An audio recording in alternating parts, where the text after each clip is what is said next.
Assalamualaikum warahmatullahi wabarakatuh. Bismillah, walhamdulillah, wassalatu wassalamu ala rasulillah Sayyidina Maulana Muhammad bin Abdullah wa ala alihi wa sahbihi wa man walahu, la hawla wa la quwwata illa billah, amma ba'd. Para habaib, para ulama yang kami cintai, yang kami hormati, segenap pejabat pemerintah yang sipil, Polri, TNI yang kami hormati, hadirin sekalian dan hadirat yang dirahmati Allah Subhanahu wa taala. Rindu sekali dengan acara seperti ini, dan ini adalah satu cara untuk menghibur hati, mendekatkan diri kepada Allah dengan lewat orang-orang yang dicintai oleh Allah. Mudah-mudahan acara ini tidak libur seterusnya, karena dengan acara ini insya Allah Allah angkat semua bala.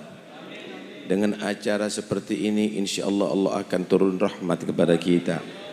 Negeri kita akan damai, negeri kita akan sentosa, negeri kita insya Allah akan dijaga oleh Allah Subhanahu wa ta'ala. Rangkaian acara yang sudah kita lalui mulai kemarin, Rauhah, Khatmul Ihya, dan tadi pagi Maulid, dan sekarang Haul.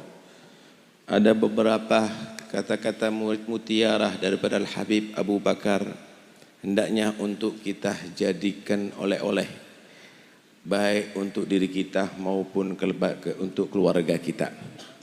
Beliau radhiyallahu anhu berkata, ad-da'i ila Allah la budda ma tastami' fihi arba'atu khisal, az-zuhud wal ilm wal aql wal mudarah, wa idza naqasat khaslatun min hadhihi al-arba'ah ma yakunu li wa'dihi ta'thir wala tadharun natijah. Banyak orang-orang menjadi dai, saudara. Banyak yang menjadi penceramah dan penasihat. Ma aktsara syajar falaysa bimuthmirin wa ma aktsara thamar falaysa bitayyibin.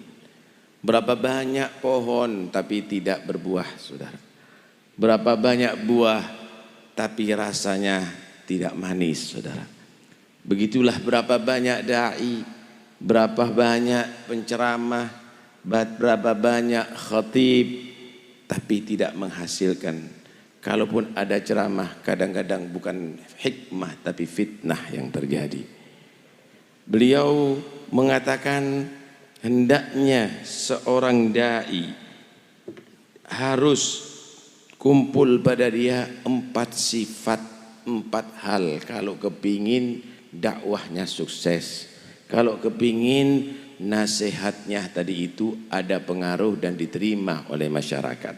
Nggak perlu banyak bicara, nggak perlu banyak dengan tutur kata sebenarnya. 4 hal ini yang akan membuat dakwah tadi itu terus dan akan diterima.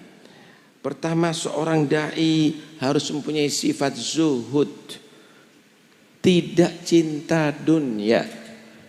Bukan karena melarat, saudara. Ada orang itu dikehendaki oleh dunia tapi menolak. Ada orang yang dunianya nggak ngendaki sama dia. Kalau ini fi hukmil ittirar. Tapi orang zuhud itu tidak cinta dunia, walaupun dunia berdatangan kepada dia. Dan ini adalah sulit. Laisa zuhud an la tamlika dunya, walakinna zuhud an la tamlika kad dunya. Zuhud itu bukan kamu enggak punya dunia, tapi zuhud itu kamu tidak dikuasai oleh dunia. Seorang dai kalau sudah dikuasai oleh dunia, maka jangan-jangan dia tidak berdakwah kecuali karena dibayar. Jangan-jangan yang dicari adalah materi, dan ini yang akan merusak dalam dakwah itu sendiri.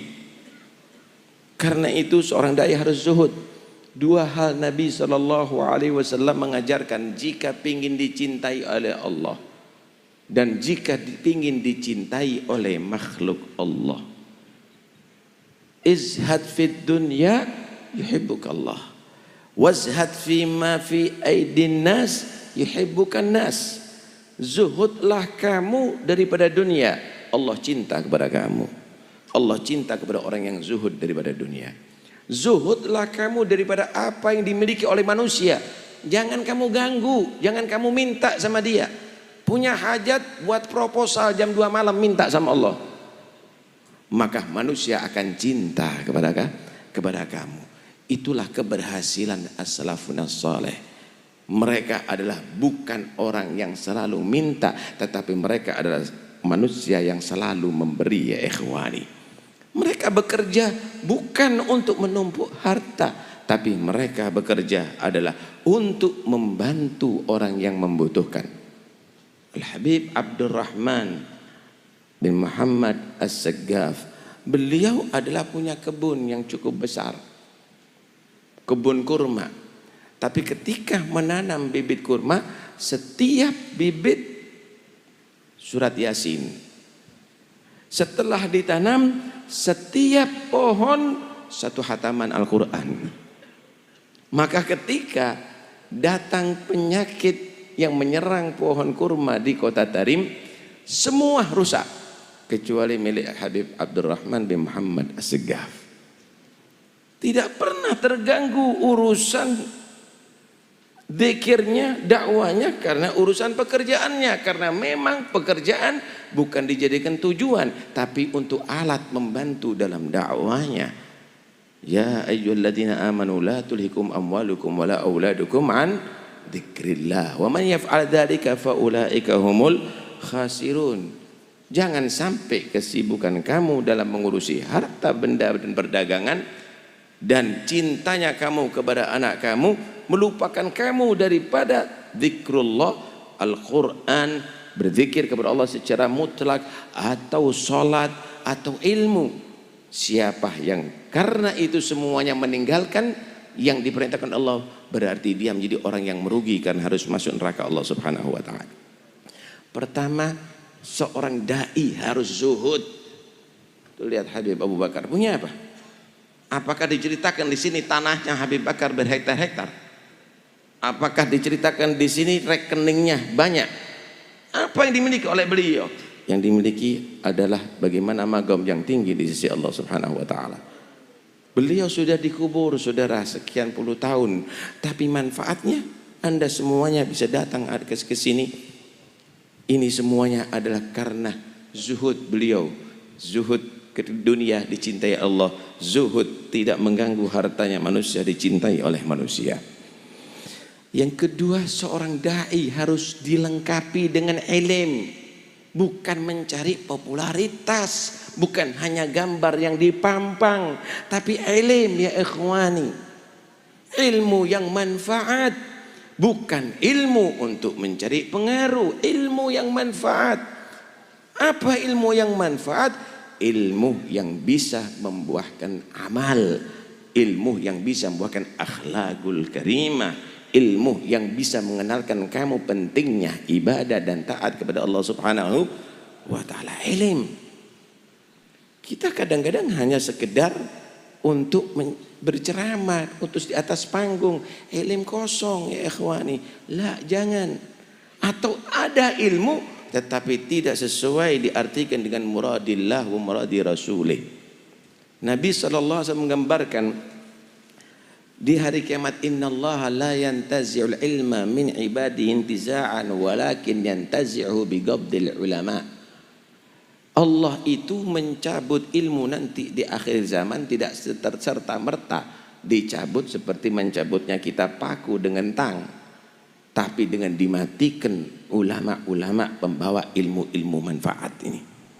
Kalau sudah nggak ada, ittakhadhan nasu ru'usan juhalan fasu'ilu an ilmin fa'aftau bighairi ilmin fadallu wa adallu. Kalau sudah nggak ada alim-alim yang demikian pengen jadi panutan, maka yang jadikan tokoh, ketua, pemimpin adalah orang-orang yang bodoh, Bukan bodoh karena nggak ngerti nahu, bukan bodoh karena nggak ngerti fikih, bodoh karena punya ilmu tapi tetap melanggar ajarannya. Saudara, kalau ada kabel dan di situ tertulis dan awas kabel tegangan tinggi, dipegang sama orang buta, mati wajar. Dipegang orang yang gila, mati wajar. Dipegang sama anak kecil, mati wajar. Tapi dipegang sama orang yang punya ilmu tinggi, tahu dengan tulisan dan tanda itu, dipegang mati. Ini yang nggak wajar, saudara. Kira-kira mana yang paling bodoh? Yang terakhir ini adalah yang bodoh, saudara. Begitulah yang akan terjadi di akhir zaman. Pemimpin-pemimpin, tokoh-tokoh adalah orang yang bodoh. Tahu haram menjadi pelaku haram, tahu wajib menjadi peninggal wajib. Kalau ditanya tentang ilmu, dijawab tentang dengan nafsunya. Gola gila. Ada ulama, ada pendapat, ada imam syaitan, ada imam iblis, masuk semuanya. Hanya sekedar untuk muwafaqati nafsi. Zuhud, ilmu. Kemudian yang berikutnya, beliau menyatakan seorang dai harus mempunyai al-aqal, akal, cerdas. Seorang dai harus cerdas. Kun kat tabibil hadik yatrahud dawa fi mawdi'id da, kata Nabi Isa. Jadi orang alim itu seperti dokter yang pandai. Dia tadi itu enggak asal-asalan kasih obat. Dilihat obat ini diberikan kepada siapa, dosisnya seberapa, tanya umurnya bagaimana, kemudian timbangnya bagaimana, baru ditentukan obatnya, sakitnya apa. Begitu, jangan anak kecil obat orang besar jadi racun, nggak ada manfaat, malpraktek namanya. Begitu juga ustadz alim, inti nggak usah ngajari hakikat, orang nggak bisa wudhu kok. Mau tampil mau disebut inti seorang orang yang arif billah. Jangan, berikan ilmu itu sesuai dengan yang dibutuhkan oleh orang-orang yang di hadapan kamu. Orang awam ini nggak perlu macam-macam. Orang awam ini bawa dia taat kepada Allah, tobat dari maksiat kepada Allah Subhanahu wa taala, membersihkan hati. Selesai. Nggak usah ente bingung yang lainnya dulu. Biar bisa bersatu nih umat. Kemudian yang keempat adalah al-mudarah. Orang itu, saudara, di dalam bersikap harus tahu siapa yang ia hadapi. Oh, yang dihadapi adalah pejabat. Cara nasihatnya jangan disamakan dengan orang yang ada di pasar. Oh, orang yang kaya. Cara membimbingnya jangan disamakan dengan para petani. Oh, petani, jangan cara mendidikan, jangan cara berdakwanya seperti Anda ada di universitas. Harus Anda mengetahui itu. Sehingga ketika empat hal ini terjadi pada seorang dai, maka insya Allah akan nampak hasilnya. Kalau tidak, kata Habib Abu Bakar, kalau kurang ini, saudara, maka tidak akan nampak hasil dalam dakwahnya. Dia akan ditolak dalam dakwahnya. Tuh lihat bagaimana cerdasnya Habib Abu Bakar. Sebenarnya bukan mimbar dakwah itu, saudara. Lihat Habib Abu Bakar. Abu Bakar tidak di atas mimbar berdakwah. Diamnya Habib Abu Bakar dakwah. Diamnya dakwah. Berapa banyak orang yang maksiat bertobat setelah memandang Habib Bakar. Pandangannya dibilang tadi dakwah. Bahkan pandangannya bisa menyampaikan kepada Allah Subhanahu wa taala. Kenapa? Nih, hatinya luar biasa. Ini sudah mendarah daging kepada beliau, khusyuknya, zuhudnya, ilmunya, tawadhu'nya mendarah daging pada beliau Al-Habib Abu Bakar. Sampai bukan hanya menjadi orang yang cinta kepada Rasulullah, menjadi orang yang dicintai oleh Nabi. Saudara, kita kalau cinta ziarah ke kota Madinah. Tapi bagaimana tadi ceritakan Nabi datang ke rumah Habib Abu Bakar. berpelukan dengan Al-Habib Abu Bakar. Jangan Anda alergi. Nabi meninggal jasadnya, tapi rohnya tidak meninggal, rahmatnya tidak meninggal. Dengarkan hadis sahih, Nabi menyatakan, man ra'ani fil manam fasayarani fil yaqadhah. Siapa orang yang melihat aku dalam mimpi bakal melihat aku dalam keadaan yaqadhah. Tahukah Anda, yaqadhah di sini bukan di akhirat. Kalau di akhirat semua akan bisa melihat kepada Nabi, enggak mimpi pun bisa ketemu. Tapi itu di dunia, saudara. Minimal ketika dia dalam sakaratul maut, dia akan bertemu dengan Nabi untuk membantu dia mati ke dalam husnul khatimah. Karena itu punya cita-cita yang tinggi ya ikhwani. Jangan hanya punya mobil mewah, harta yang banyak, punya cita-cita yang tinggi, punya makam di sisi Allah. Kalau kita menjadi orang yang gagal, ayo anak-anak kita mohonkan mudah-mudahan jadi seperti Abu Bakar, jadi salaf-salafnya kita. Apa yang kita minta selama ini? Hanya kekayaan, hanya toko, hanya jabatan sementara. Wakif magamnya datuk-datuk kita nggak kita capek, nggak kita rasakan, dan itu kita turunkan kegagalan kepada anak-anak kita. Mahadil ghabawah. Ini kebodohan model apa yang terjadi pada diri kita ya ikhwani. Syarafuna adalah seperti mereka. Ahlul ilm, ahlul wilayah, ahlul istiqamah, ahlul ibadah. Mereka orang yang hebat-hebat. Itu kemuliaan kita. Anda tahu Imam Ghazali, Muhammad bin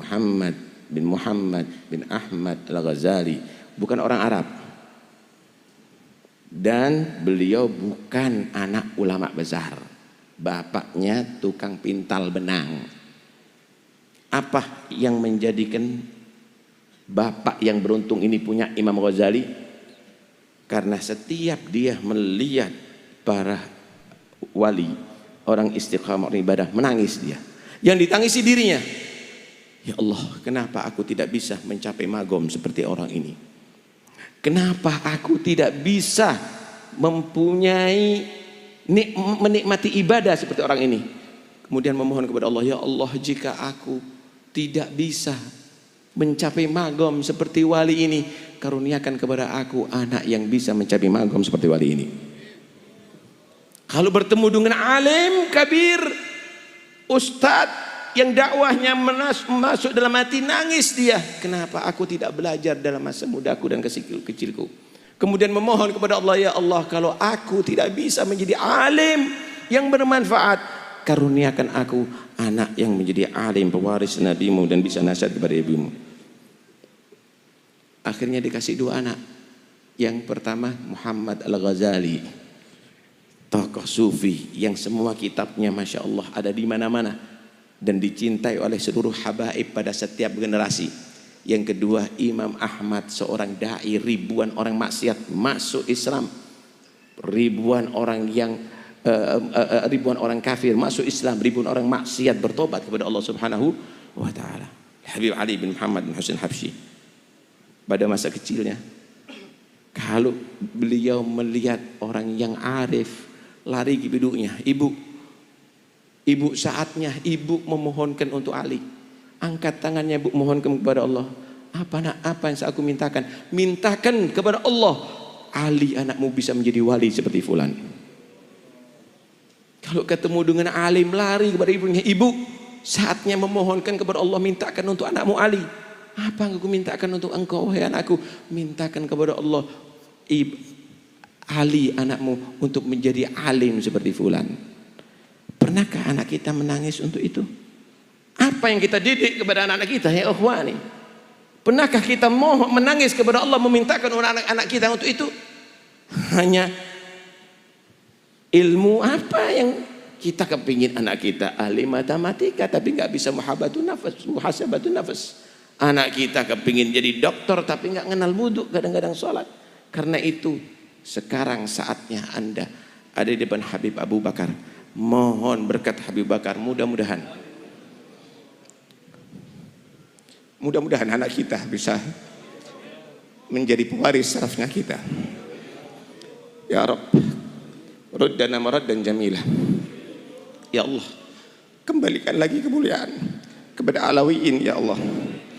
Jadikan mereka ahlul ilm, jadikan mereka ahlul ta'ah, jadikan mereka ahlul wilayah ya Allah. Jangan jadikan anak kami menjadi anak-anak yang mengecewakan kami dunia sampai akhirat. Jagalah mereka daripada segala yang merusak akhlak mereka, merusak akidah mereka. Tetapkan kita semuanya dalam akidahnya salafnya salih, akidah ahli sunnah wal jamaah.